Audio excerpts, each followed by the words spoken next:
थक कर ये किसान बिल वापस लेने पड़े? मुझे सबसे पहले ये नहीं समझ में आ रहा है कि प्रियंका गांधी जी आखिर चाहती क्या हैं। जब बिल लाए गए तब उनको उससे समस्या थी, जब उनको वापस लिया गया है, रिट्रैक्ट किया गया है, तब उनको समस्या है। तो हमको समझ में नहीं, फिर वो चाह क्या रही हैं। खुल के बताएं, वो इस पे राजनीतिकरण ना करें, इस पर खुल के बताएं कि वो फिर क्या चाह रही हैं। ये क्लियरली बस मैटर को पॉलिटिसाइज कर रही हैं, क्योंकि वाकई अगर उनको किसानों से लगाव होता तो कल का जो ऐतिहासिक दिन था जब माननीय आदरणीय प्रधानमंत्री जी ने 3 कानूनों को वापस लिया, उन्होंने ये साबित किया कि जनता राजा है, जो जनता चाहेगी वही होगा। हमने जनता की आवाज़ सुनी। जनता अगर इन 3 बिलों को स्वीकार नहीं कर रही है तो हम इनको वापस लेते हैं, सीधी सी बात है। कुछ इंट्रोड्यूस कराया गया, उसमें जो भी किसानों की आवाज़ उठी, आम जनमानस की आवाज़ उठी, उसका संज्ञान लिया गया आदरणीय प्रधानमंत्री के द्वारा और उन 3 बिलों को वापस लिया गया। तब भी वो इससे असंतुष्ट हैं, तो हमको तो यही नहीं समझ में आ रहा है कि वो क्या चाह रहे हैं। फिर अब तो राजनीति करने के मुद्दे भी खत्म हो गए उनके पास। तो सबसे पहले वो ये क्लियर करें कि वो चाहते ही क्या हैं। मैम, प्रियंका गांधी ने क्या इसको प्रॉपरली बताया जाए कि किस तरह से वापस लिया जाएगा, एमएसपी इंश्योर किया जाए? साथ ही साथ उन्होंने ये कहा कि वो भी इस मूवमेंट में काफ़ी एक्टिव रही हैं और लखीमपुर वाली घटना को भी उन्होंने उजागर किया। उन्होंने कहा कि जिस तरह से किसानों पर गाड़ी चढ़ाई गई, वो भी उस मूवमेंट में शामिल हुई और उनको भी प्रताड़ित किया गया, 3 दिन जेल भी भेजा गया। लगातार कांग्रेस पार्टी किसानों के लिए लड़ रही है। जब सत्र चालू होगा, संसद में जब सत्र चालू होगा तो अधिकृत तरीके से इन कानूनों को वापस लिया जाएगा। वो एक संवैधानिक प्रक्रिया है जिसको पूरी तरीके से सत्र चालू होने पे उसका पालन किया जाएगा। तो ये तो इसमें तो कुछ कहने की बात ही नहीं है। वो आदरणीय प्रधानमंत्री जी ने स्पष्टता कहा भी था कि जब इस बार विंटर सेशन चालू होगा इसको पूरी तरीके से प्रोटोकॉल के तहत वापस लिया जाएगा। तो उसमें तो कोई उसमें तो कोई टिप्पणी करने की बात ही नहीं है। रही लखीमपुर की बात या अन्य जो भी मुद्दे हैं, तो प्रियंका गांधी जी ने हमेशा सदैव उस पर राजनीति करी है। लखीमपुर की जो भयानक घटना थी उस पर आज की तारीख पे सीबीआई जांच चल रही है। सुप्रीम कोर्ट स्वयं उसका संज्ञान ले रहा है और सीबीआई और सुप्रीम कोर्ट इन संस्थाओं पे भी अगर उनको भरोसा नहीं है तो मुझे समझ में नहीं आ रहा उनको फिर किस चीज़ पे भरोसा है।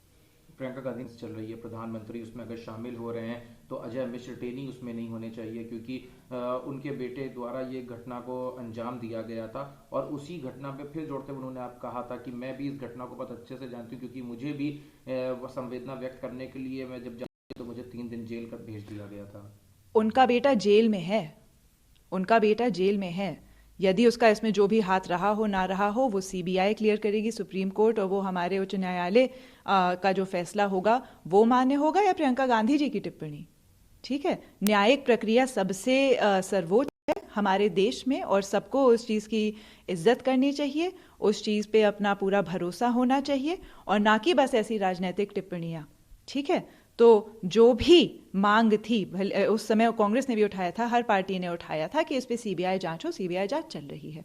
सुप्रीम कोर्ट खुद इस पूरे प्रकरण का संज्ञान, इस दुखद प्रकरण का संज्ञान ले रहा है। तो इससे ज्यादा क्या उनको हमारे सीबीआई और सुप्रीम कोर्ट पे बिल्कुल भरोसा नहीं है। प्रियंका गांधी अभी करती कि सबसे पहले पहुंचे, तो किस तरह से देखते हैं कि उनका भी एक एक्टिव रोल सामने देखने को आया है? साथ ही साथ उन्होंने अपने वोट बैंक को मजबूत करने के लिए ये भी कहा है कि महिलाओं की भागीदारी की बात उठाई और कहा है कि 40% महिलाओं को इस बार लोग विधानसभा चुनाव में वो लोग टिकट देंगे। सबसे पहली बात तो मैं कहना चाहूंगी, ये जो 40% टिकटों का इन्होंने वादा किया है, उत्तर प्रदेश के साथ साथ 4 और राज्य हैं जो चुनावी उसमें जाएंगे, इलेक्शंस में जा रहे हैं। उनमें से पंजाब एक ऐसा राज्य है जहां उनकी सरकार है। आप ये टिकटें बस यूपी में 40% क्यों ऐलान कर रहे हैं? उनको पता है यहां तो उनका कुछ है नहीं। सरकार बनाना तो छोड़िए, विपक्ष बनाने के तो काबिल नहीं है वो। छोटी छोटी रीजनल पार्टीज तो उनसे ज़्यादा मजबूत हैं। तो ये बस लॉलीपॉप स्वरूप यहाँ अपने महिला वाला कोटा टिक करने के लिए, पूरा करने के लिए यूपी में ये लॉलीपॉप बांट रहे हैं, क्योंकि उनको पता है उनको जीतना जिताना तो है नहीं। ठीक है, सरकार बनाना तो छोड़िए, विपक्ष में बैठने के काबिल तो वो है नहीं। तो यहाँ वो अपना 40% का लॉलीपॉप अच्छे से बांट रही हैं।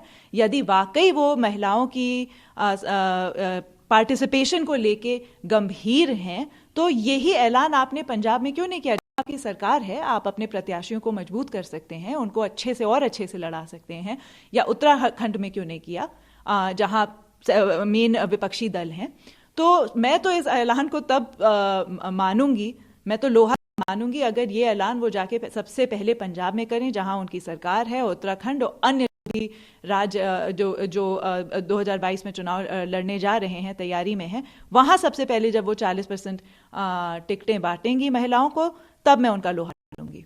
लेकिन इस सवाल को उनसे भी जब किया गया तो उन्होंने इस सवाल का जवाब ये कि वो बात कर रही हैं बाकी राज्यों में जहां जहां कांग्रेस शासित सरकारें हैं वहां पे भी इसका प्रोसेस चल रहा है। उन्होंने ये कहा इसकी बात तो प्रोसेस एक साथ करें। उनकी मम्मी पार्टी की अध्यक्ष हैं भाई, उनकी पारिवारिक पार्टी है, उनकी माता श्री वहां अध्यक्ष हैं, राष्ट्रीय अध्यक्ष हैं पार्टी की, कांग्रेस प्रेसिडेंट हैं। तो ये बहानेबाजी अगर मतलब और कोई बिलीव करे तो मुझे नहीं पता, पर मैं तो इस चीज़ को बिल्कुल नहीं मानती कि दूसरी स्टेट्स में उनका बिल्कुल से ही नहीं है, या दूसरी स्टेट्स में वो इस चीज़ को नहीं लागू कर सकती। जब चुनाव में आप एक साथ एंटर कर रहे हैं, चलिए हम ये कह रहे हैं आप पूरे हिंदुस्तान के प्रदेशों में हर प्रदेश में ना लागू करें, ठीक है, इस नीति को जो आपने बनाई है, पर कम से कम जो 2022 में यूपी के साथ हम साथ जो states are election going states, कम से कम वहां तो लागू करें। तो ये बस पूरी तरीके से उनको पता है यूपी में they have lost all ground, उनका कुछ भी वोट बैंक नहीं है, कुछ भी उनका यहाँ नहीं है। सबसे छोटे दलों में से भी ज़्यादा जो छोटे छोटे रीजनल पार्टीज हैं उनसे भी ज़्यादा छोटे होके ये सिमट के रह गए हैं। तो इनका बस ये एक लॉलीपॉप है कि अच्छा चलो यार जीतना तो है नहीं, कम से कम हम अपना यही एजेंडा पूरा कर लें। यदि ये वाकई गंभीर है तो सबसे पहले अन्य प्रदेशों में जो इलेक्शन गोइंग स्टेट्स हैं जहां ये सत्ता में हैं, वहां सबसे पहले ये 40% महिलाओं को टिकट का जो ऐलान कर रहे हैं वहां सबसे पहले घोषित करें, तब मैं वाकई इस निर्णय का तहे दिल से स्वागत करूंगी। एक आखिरी सवाल है, और आप भी उत्तर प्रदेश में रायबरेली कॉन्स्टिट्यूएंसी, तो क्या लगता है प्रियंका गांधी को खुद भी चुनाव लड़ना चाहिए? वो उनकी अपनी वो है, उस पर तो मैं कुछ नहीं कहूंगी, उन सबका अपना डिसीजन लड़ने ना लड़ने का। बट जहाँ तक इस नारे की बात है जो इन्होंने दिया स्लोगन है, सबसे पहले वो अपने निजी सचिव को टाइट करें या उनसे पूछें जिनके ऊपर अभी हाल में ही एक एफआईआर हुई है, महिला उत्पीड़न का कोई केस है, छेड़छाड़ का कोई केस है, जिसको लेते हुए, जिसको मद्देनजर रखते हुए एक एफआईआर दर्ज हुई है। संदीप सिंह उनके जो निजी सचिव हैं, तो सबसे पहले वो अपनी टीम को दुरुस्त करें, सबसे पहले वो अपने आंगन में झांक के देखें बड़े बड़े स्लोगन्स देने से पहले।